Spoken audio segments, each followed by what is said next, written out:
अब कवनी दुल्हा के दोनों तरह लाल हो मेहंदी या रंग से भरी।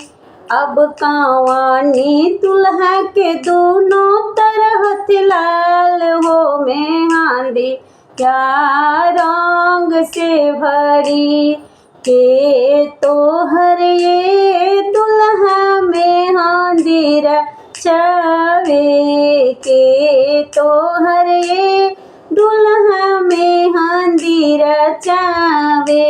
अब के सजेला बरियात हो मेहंदिया रंग से भरी।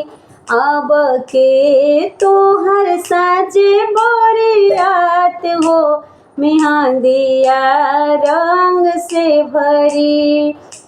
आमा हमर ये सासु मेहंदी रचवली, आमा हमर ये सासु मेहंदी रचवली। अब पापा साहेब साजी बरियात हो मेहंदिया रंग से भरी। अब चाचा साहेब साजी बरियात हो मेहंदिया रंग से भरी।